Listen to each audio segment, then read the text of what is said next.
dynamic. Didn't think of it.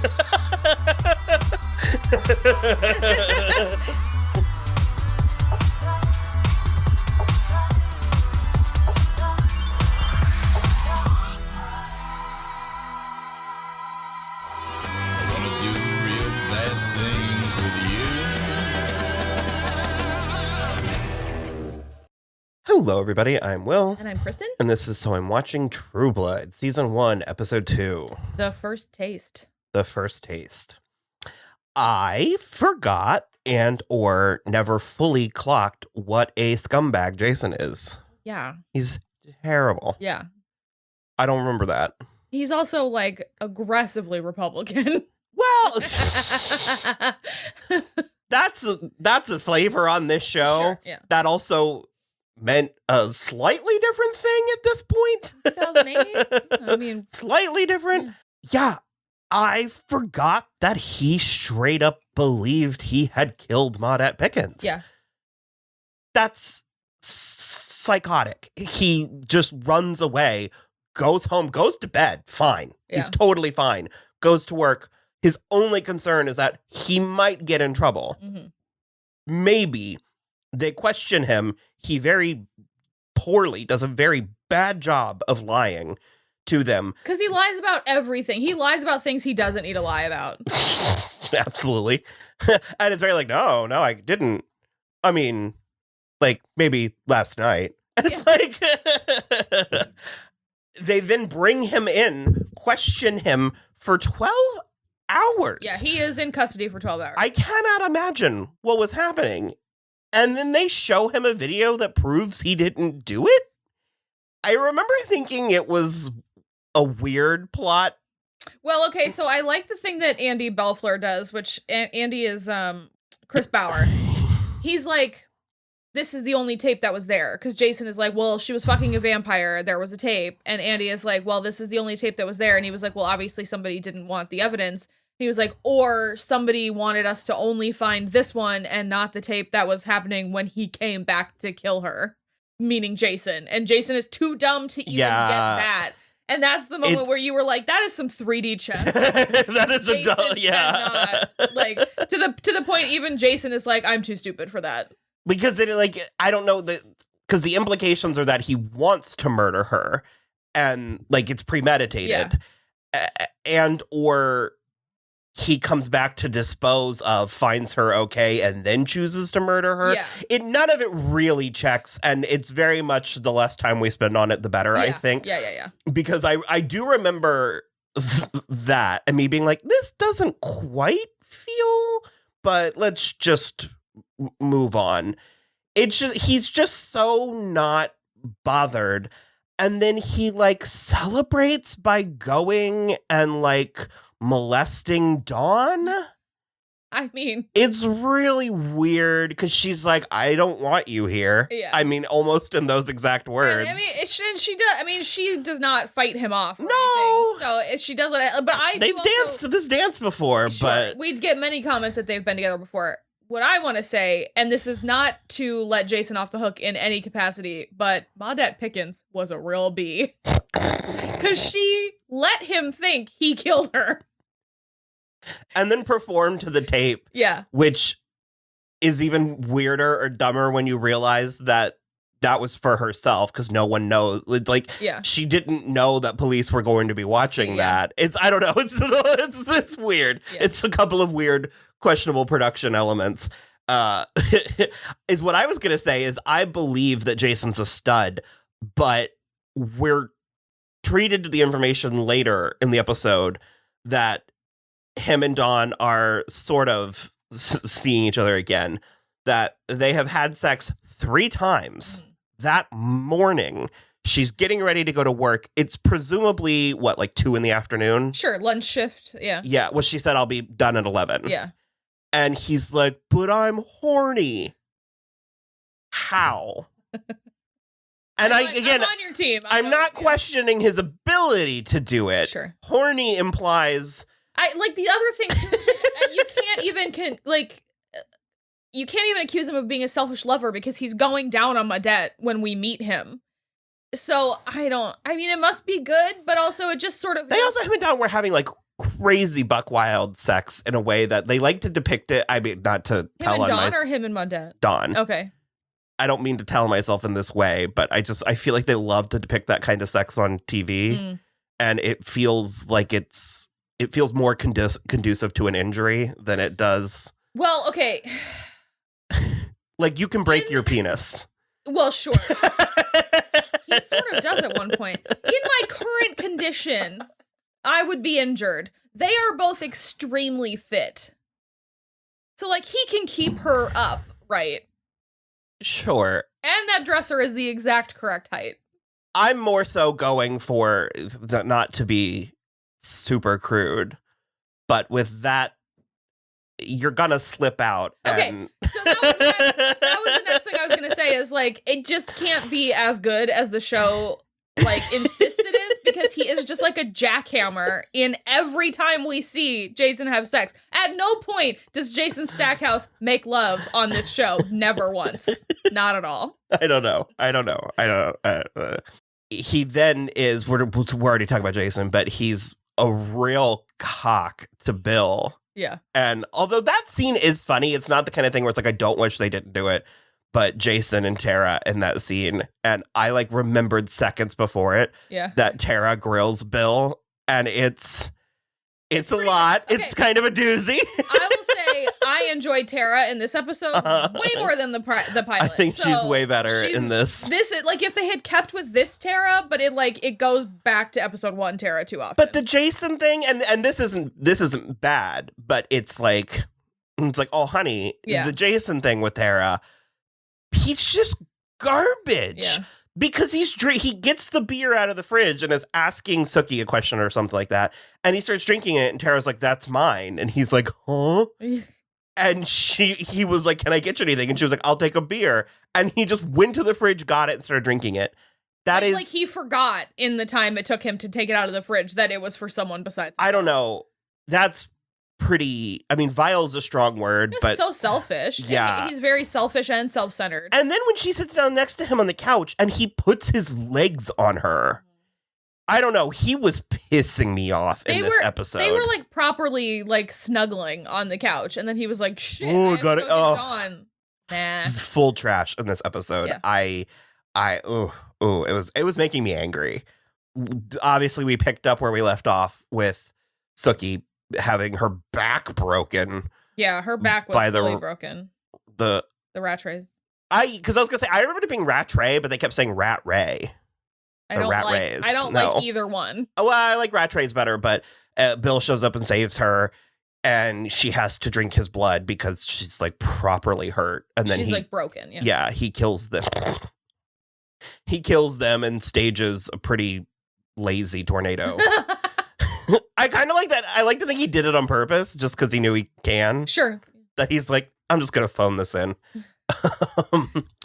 But they continue their sort of like their chit chat, meet cute, yada yada. We do get into proper courtship in this episode. I do love that he is like just old school courting her. Yeah. And something, because he keeps asking her like, when can he call on her?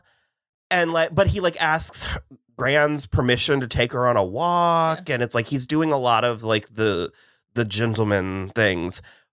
I find it kind of remarkable how good their communication and how like healthy their relationship is at this point. From everything we know. Is there something I'm forgetting? Yeah. Oh. Everything we know up to this moment, you are correct. But it's like, okay, so... Well, I mean, they're like establishing proper boundaries and consent, and like, because he asks her, like, because there's the conversation about the glamoring, and he wants to know if he can do it to her. Well, and she wants to know more than he does. Because he is sort of like, no, I'm not going to do it to you. And she's like, come on, what are you, chicken? And so she makes him do it, and then he can, and she just laughs in his face. But I'm talking about like when he appears on the porch, and she's like... I don't like She's like, God damn it, I don't like it when you do that. And he's like, oh, I've upset you. I'm sorry. Yeah. Like, it's very, I don't know. It's very upfront and very like, because there's two things happening. Number one, it's like the performance of it all. It's like the consent and all that. But second of all, it's interesting to see two people who know who they are and what they want. Yeah. because a lot of times in romances like this, they're like, I don't even know what I want, you know? And it's like... I will say this, for me... What am I forgetting? Is it worth not talking about now? It's a huge spoiler. Oh. Huge. We'll probably get to it. I'll probably be like, oh yeah. I mean, I think it's not. I think we don't find out until like season 2 or 3, maybe 3. Yeah. Regardless, for me, if we're comparing this to other vampire stuff, he is very like the next evolution of Angel to me, where it's like he is that first love, like original, like Romeo and Juliet type of love for her, but he is not the end of it for her. I just like I and also she's not schmoopy about it yet.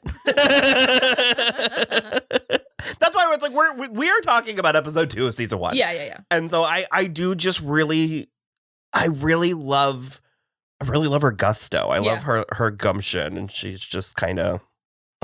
So we talked a little bit about how Tara was utilized much better here. Yeah. We did get. We got Letty Mae, technically. We were introduced she was to Letty sleeping. Mae. It's Adina Porter. And I don't remember if they established that her and Lafayette were cousins in the first episode, but they are now, and they go to that party. You were really enjoying. I forgot how good it was when this fucking idiot comes up to her. The straightest man at the party. Yeah, whatever. And he's like being very like peacocky and performative with his like pick and everything. And he just is like, what about that? And she's like, I'm married. And he's like, oh, I don't care. She's like, well, he's a mercenary. And he'll kill us both. She goes to the shell-shocked place. She's just staring off into the distance. I wonder if he'll kill me first. I hope so. And the guy, like, at no point does he actually buy into it, but she also doesn't drop it. Like she like goes so hard with it and like maintains character that he just is like, you're fucking crazy, and leaves, which is all she wanted, was to like be alone at this party. She just didn't want to be at home, where she diabolically put 2 heaping teaspoons of sugar in her Lucky Charms. Diabolical. You shrieked and shielded your eyes. Because I wasn't looking directly at the screen. And when that happened, I was like, what? And I was like, it was the second heaping. It was like a tablespoon. Well, it was like a cereal spoon, yeah. But also, was there even milk on it? I don't know. Yeah, she did pour milk. Okay. She poured milk. It was just dry Lucky Charms full of granulated sugar. Amazing. Well, I love Gran so much, and that was kind of the plot. Is Gran wants Bill to come speak to her descendants of the it's not dead. Daughters of the Confederacy. It's similar, but I don't know that Gran would belong to. Well, she belongs to descendants of the glorious dead. Yeah, I don't know. Times are different now than they were in 2008. Well, I mean, yeah. But she wants him to come visit, and so they're like kind of meeting first. They haven't established whether or not they're going to like hold like a night meeting or whatever. But Jason and Tara are there, and so they've insisted themselves upon this meeting.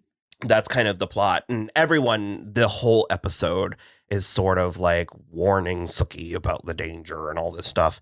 And then I do love the moment where she kind of admits to Gran, or they basically kind of acknowledge that she's romantically interested in Bill. Yeah. And she's just like, aren't you going to tell me to be careful? And Gran's like, I find that you usually are in things that matter.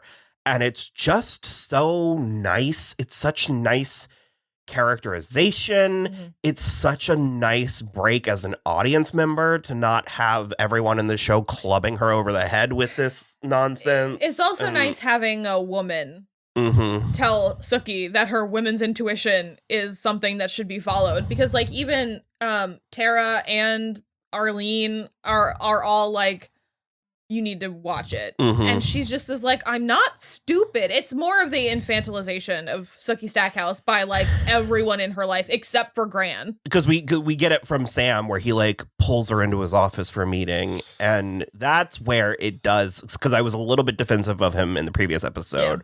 But in this, he's like, oh, come on, don't you want to read my thoughts?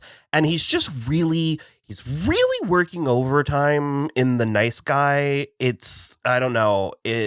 That's what gets me about Sam, is that he thinks he's different and he's just the same as all the rest of the men. I mean, I actually would go as far as to say that I think he is better, but it's the fact that he thinks or knows that kind of takes it away. Yes. It's like as it does with most nice guys. Yeah. It's like, well, if you were actually a nice guy, you wouldn't be, because you know that he's trying to get her to hear him say he loves her. I love you so much. You should be treated right. I'm like, It was I did not like a 180, but like I said, I was defensive of him in the last episode. In this episode, I was like, all right. But it's also, I think, because now he knows that she can't hear Bill. No one else can compete with that. Oh, yeah, it's even weirder and grosser. Ugh. No one else can compete with that except for other vampires, because she can hear everyone else's thoughts, and to have somebody whose thoughts you can't hear, that is very seductive but in a way that is like healthy. You're not supposed to hear other people's thoughts. You're supposed to be able to have your own interest. Also, what if she does get with Sam and they're having a fight, and in his mind he's like just the vilest shit that you don't say out loud in a fight, but it's running through his mind. You can't come back from stuff like that. So I forgot that the show is sort of peppered with flashbacks to when she was a kid, and it's a lot. It really they touch on how actually traumatizing it would be, and all things considered, adult Sookie seems pretty well adjusted. Yeah, because her parents, based on these 3 flashbacks, had a little faith in her. Yeah. Corbett and Michelle Stackhouse were not doing it right. Thank God for Gran. Yeah. But we did get the introduction to Terry. So I spoke a little soon when I was like, Sam's my man. Because if I'm picking anybody, it's Terry. And you were like, agree with you there. I love him. What's his name? Todd Lowe, I think. Yeah, Todd Lowe is Terry Belfleur. He's like, I forgot he was in season 1. He's like shell shocked or something, right? Isn't he real? He was in the war. Yeah. So he's a little shell shocked, and he's Andy's the detective, Andy's brother. Yeah. I love him because he was on Gilmore Girls, and that's where I first knew who he was. And so I feel like I just didn't recognize him in this episode. But he comes in and out for a while until he's like here. He's a regular, but it's a little bit later on, I think. Yeah. And we didn't really talk about it. We have Renee. It's I cannot think of his name, but his name is. It's from Once Upon a Time. Isn't it like Bellfire or Belfast or something? Balefire. His name is Michael Raymond-James. Right. Renee Lenier. So then, is he Cajun? No. Okay. That Michael Raymond-James sounds like it could be. No, I agree with you, but no. He's doing the Creole. He's from Michigan. Okay, he's doing the Creole thing, which is a thing. It is quite a thing, and having spent some time in Louisiana myself, it is real. Yeah, he's doing it well. He does. Yeah, he's doing a decent. And he is hot. I do think he's cute, but I think you're way more than I am there. It is like partially the accent, for sure. But really, oh yeah. Okay. It's the French part of it that gets me. I've read he did something. He came to somebody's Sookie. Yeah, oh yeah. He like stood up for Sookie in this episode. So he's fucking asshole grabbed her ass. So he's a real noble guy. Is all I'm saying. If we know anything about him. He also is dating Arlene. That was not we like found out in episode 1, but like it's more here because Arlene thinks she might be pregnant. And Sookie hears and hugs her, and Arlene is like, "Stop it!" That is so Sookie Stackhouse, though. Like we really get a sense of who she is. I love Anna's delivery, her acting and delivery of the line towards the beginning when she's talking to Bill, and she turns around and he's gone, and she's kind of like, "Huh?" And she's just like, "Oh, that's creepy." Yeah.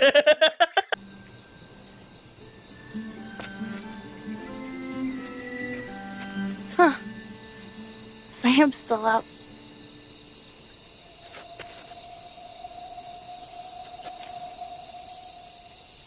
Oh, that's creepy.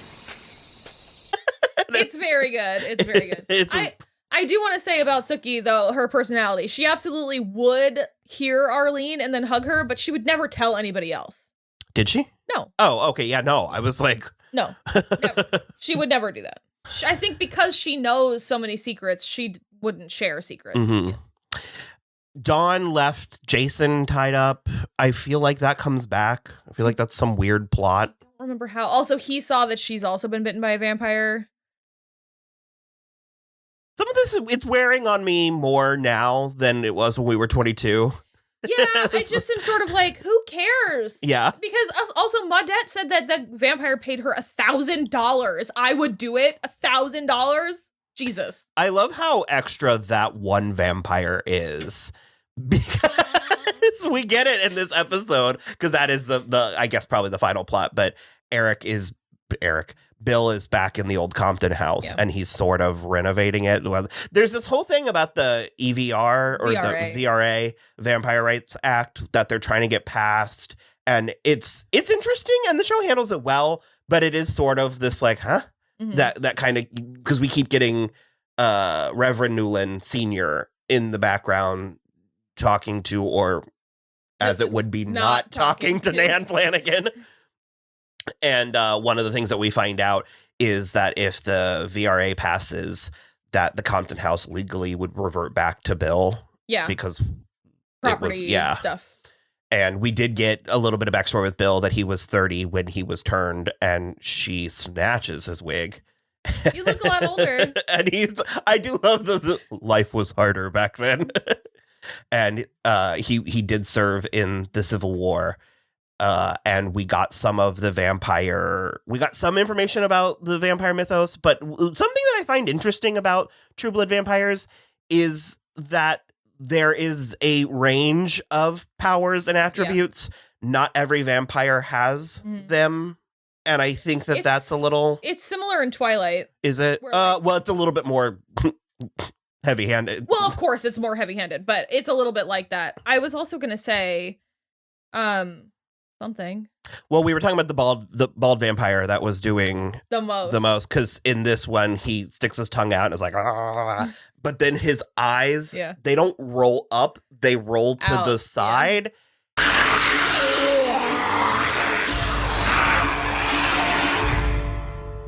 It's wild. Yeah. I love whoever's decision it was. Well, probably the same one who decided that the second teeth. I hate that though. Yeah. You're like real into it. I thought you liked it. I like that they're like switchblades, but I don't like their placement. I think they should be one tooth over. Well, the canines, yeah. But Sookie is trying to find an electrician who will come out in the middle of the night. And so she shows up at his house, and those three rapscallions, those three scoundrels are there. And I'm kind of a little bit trying to understand the thread between the three of them. I think they all knew Bill at some point. Sure, but you get that they're like a gang, and each one of them is absolutely going to a different party. Yeah. So I'm a little bit sort of like, what is the common thread in your threesome? It's like that. Oh, like it was like a red carpet photo of the Buffy the Vampire Slayer cast, and every single one of them looks like they're on their way somewhere different and just ran into each other on the red carpet. Because she's serving Studio 54. She is, yeah. And he's like... Lestat.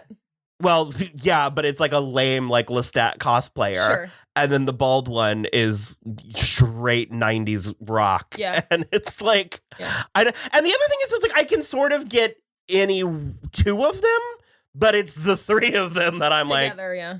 I get it. And adding Bill only confuses it more. Yeah, it only makes it worse. So I don't think we spend a lot of time with them, but... we don't spend a lot of time with them, but I feel like they're around for... I feel like... Oh, we get like... When they come back, it's relatively late in the season. We get like Hep V. Is that this season? Yeah. We do get it at a certain point. There's like a mystery. I remember that there's a mystery at play, but I don't remember what it is, because whoever that weird scene of the funeral home, the mortician guy who's now the coroner. I remember that mattering later. Okay. But I don't remember why. Sure. I don't remember either. I'm remembering. Okay. Only half of it. Okay. The show goes to an interesting place, in my opinion, where, like, when Sookie says that she wants Bill to go to the Descendants of the Glorious Dead, he gets like really butthurt about it. And in my opinion, it brings up an interesting notion about like if everybody just had more time to think about their choices, maybe they would come down on the right side of it. You're talking around the Civil War. Yeah. Because he is disgusted by the fact that the war was fought at all. Okay. But if the show were produced now, we would be exploring this more. Yeah. Because it's kind of played for comedy when Tara is like, did you own slaves? Yeah. And he's very sort of like he's ashamed, but he's also like, my father did, but I didn't. Yeah. And he's sort of, well, pragmatic about it. And Tara, especially in the scene and Rutina's performance, definitely gets the upper hand because she's very, And it's played for comedy in a way that it would not be today. Yeah. If the show was on now, that very much was sort of like, see, we talked about the elephant in the room, but like by modern standards, it's like that's somehow worse. Sure. Like playing it off as an aside is somehow worse than not even acknowledging it. Yeah. Because it just kind of, I don't know, I think it manages, the show manages to get by. I don't think it sinks the show in the middle. Because what also, because it brings it around to, again, I'm going to just talk about all the other vampire things, but like in the Vampire Diaries, they also fought for the South. Well, this is Southern Gothic. Yeah. I mean, that is the genre. And that is, you kind of can't not talk about it, but it's a very 2008 way of handling the subject matter. Well, and I don't think it really comes up again.